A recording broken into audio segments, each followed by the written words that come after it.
je voulais faire comme le grand frère. C'était mon exemple, quoi.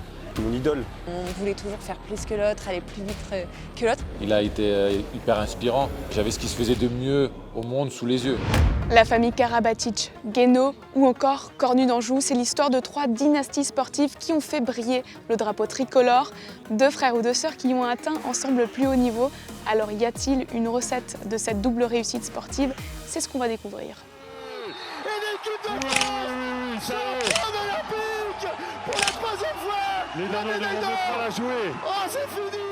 Au dernier jeu, quand on était champion olympique, pour moi l'émotion était décuplée parce que j'étais heureux de l'être une nouvelle fois, mais aussi que lui le soit pour la première fois. Chez les Karabatic, être champion olympique, ça se prépare tôt. Je les emmenais tous déjà bébés au match. Les premiers pas, je pense qu'ils ont fait sur un terrain de handball. Nicolas il disait tout le temps, je veux être le meilleur joueur du monde, même tout petit. Tout le temps à la maison, tous les deux avec Lucas, c'était toujours les jeux avec un ballon. Il y avait des vitres cassées, tout ça. Mais c'est le père qui a transmis le virus du handball dans la famille. Ancien joueur international croate, Branko Karabatic a joué un rôle clé dans la vie des stars du handball français. Nicolas. Nicolas comment? Karabatic. Et avec ton papa, tu fais du handball? Oui. Oui, et ça te plaît? Oui. Pour le coup, d'avoir un papa international, sportif de très haut niveau, forcément qui connaît déjà un peu comment ça fonctionne, clairement, ça infuse chez toi dès le plus jeune âge. C'est une personne qui a énormément compté parce que c'est quelqu'un qui nous a montré le chemin, qui a vu très vite qu'on avait aussi quelque chose de spécial en nous, une volonté particulière et qui a su nous accompagner dès notre plus jeune âge pour nous donner toutes les armes et ça n'aurait pas été possible sans lui et sans tout ce qu'il a fait pour nous. Une autre fratrie a marqué l'histoire du sport français. C'était aux Jeux de Pékin en 2008. Steve Guénaud remporte la première médaille d'or française, un moteur pour son frère qui remporte le bronze peu de temps après. Leur coach Patrice Morillet se souvient. C'est à Pékin quand Steve fait champion et Christophe était juste derrière lui. Et je vais voir Christophe, je lui dis tiens ton frère il vient de faire champion olympique, si tu ne fais pas de médaille, c'est toi qui vas devoir faire le ménage et la vaisselle quand tu vas rentrer à la maison. Et chez les Guénaud aussi, le sport se pratique en famille. On partait tous les dimanches à 5h, 6h du matin, on rentrait à 10h du soir. On prenait la glacière, nos 5 enfants, et hop, on y chargeait tout et on allait faire des challenges, des tournois. Mon mari, il arbitrait, moi je m'occupais un peu des papiers aux tables. C'était nos week-ends. On faisait que ça. Go! Pour les Cornu d'Anjou en Picardie, c'est non pas le père, mais la mère qui a transmis sa flamme pour l'aviron. On a un modèle qui a été aux Jeux Olympiques, qui a performé. Et en plus, c'est notre maman, donc c'est vrai qu'on est fiers. Et c'est d'autant plus beau que maintenant, c'est elle qui est derrière nous à nous supporter. Et voilà. Quand elles étaient petites, moi, je les défiais souvent. C'est-à-dire qu'à la maison, par exemple, on faisait des petites courses, je les chronométrais et pour faire le tour de la maison. Et puis, je leur disais, je suis sûre que si tu passes par là, tu vas gagner des secondes par rapport au tour d'avant. Et tout était sous forme de défis drôles, en fait, mais qui donnaient le goût de l'effort. Il faut de la patience et de la persévérance. Et en fait, c'est les mots qu'elle m'a toujours dit quand j'étais petite. Sois patiente, persévère. Sois patiente, persévère. Et en fait, maintenant, je me dis, c'est l'essentiel et la base du haut niveau. Et selon la sociologue du sport, Lucie Forté, c'est toute une socialisation qui se joue dès l'enfance. Un exemple de socialisation silencieuse, c'est le fait d'exposer les coupes et les médailles sportives de l'enfant et éventuellement des parents, s'ils ont eux-mêmes été anciens sportifs de haut niveau, dans des espaces communs de la famille. Dans le salon, dans le couloir, on va trouver des parents qui vont encadrer le maillot de l'équipe de France, de l'enfant. Alors ça, je garde tout, moi. Ils me disent, maman, toi, tu gardes tout. Bah oui, je garde tout. Ils sont là, mes 2 champions. Grandir dans des familles qui mettent en scène le capital sportif de cette manière, en fait, c'est finalement grandir dans des familles qui vont contribuer à l'incorporation de schèmes de perception qui nourrissent la croyance en la valeur du sport de haut niveau. Le milieu est donc fondamental pour remporter l'or aux JO, mais selon le chercheur canadien Joe Baker, la combinaison gagnante comprend aussi un autre facteur. Any success is a match between genetics and environment.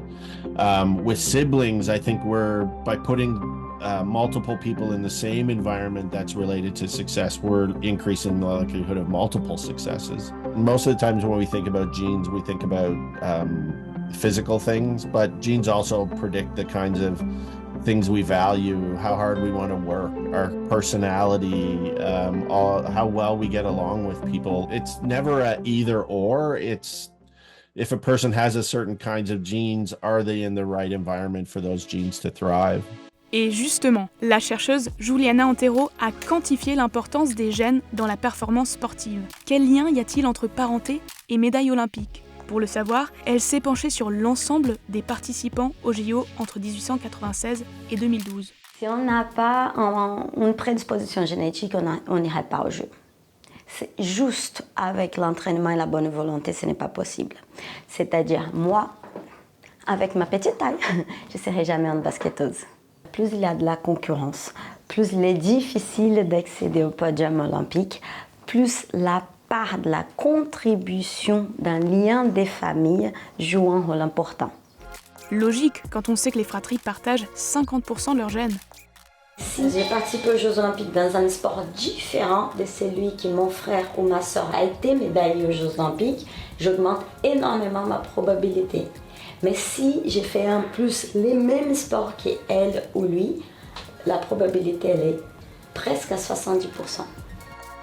Les parents sont donc indispensables dans la fabrique de deux champions grâce à l'environnement mais aussi les gènes qui leur ont transmis.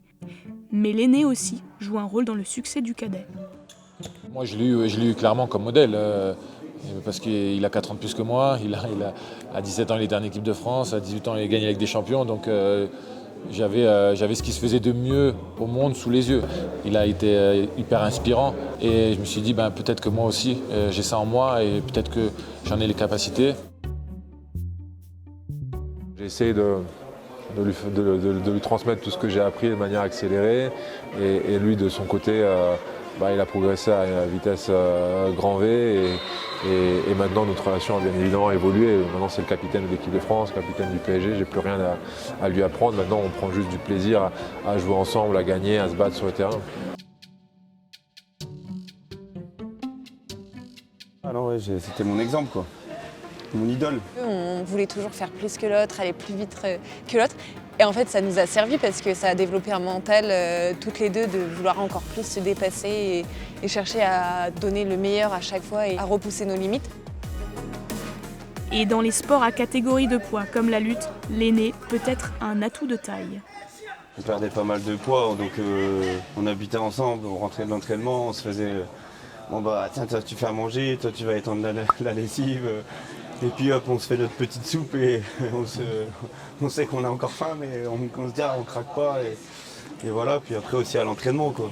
À l'entraînement, quand c'est dur, quand il y a des blessures, quand il y en a un qui... Même des massages un peu, on se passait un peu quand il y en a qui est un peu plus fatigué que l'autre, pour perdre le poids au sauna aussi, on allait ensemble, on va faire un petit passage au sauna pour perdre les derniers grammes. Voilà, on essayait d'être solidaires. Même si on avait l'équipe aussi autour, mais à deux, t'es quand même plus fort quoi. Une connexion qui porte ses fruits sur le terrain.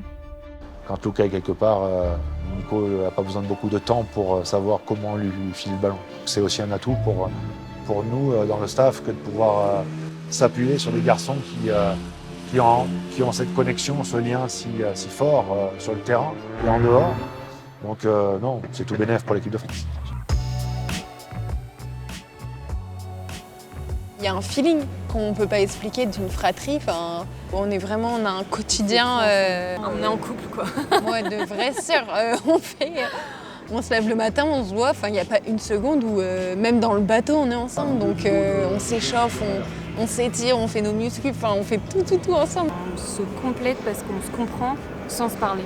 Quand on est en course, si il y a un bateau qui arrive à côté de nous et qui nous rattrape, on n'a pas besoin de dire allez, de se gueuler dessus pour que le bateau il reparte.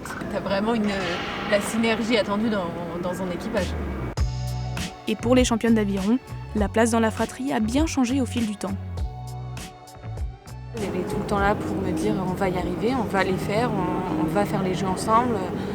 Et en fait, elle me fait rester parce que je me dis, j'ai pas fait tout ce chemin-là pour rien. Elle me guide un peu sur ce chemin-là, à pas me laisser entériner par mes blessures, mais plutôt à lever la tête et à regarder avec elle, parce que maintenant, elle est forte, hein, Joséphine, elle est plus forte que moi aujourd'hui, donc je peux le dire.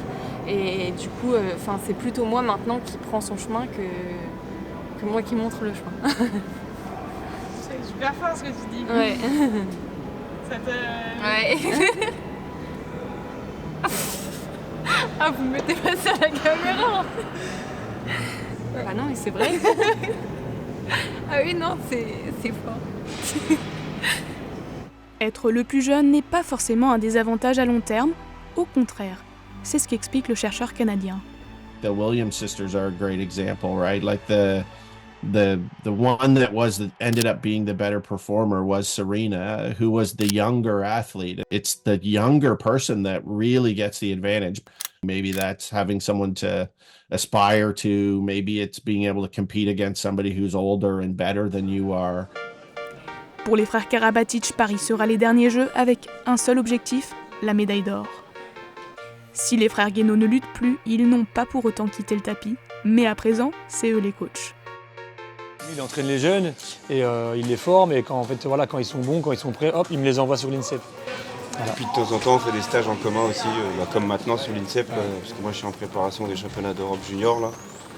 Et eux, ils préparent les JO, et donc on fait des stages aussi en commun. Les sœurs Cornu d'Anjou, elles espèrent un jour ramer ensemble au JO. C'est sûr que c'est dans ma liste de rêves d'une vie, quoi. Faire les jeux entre sœurs, c'est incroyable. Je pense qu'il n'y a pas plus beau.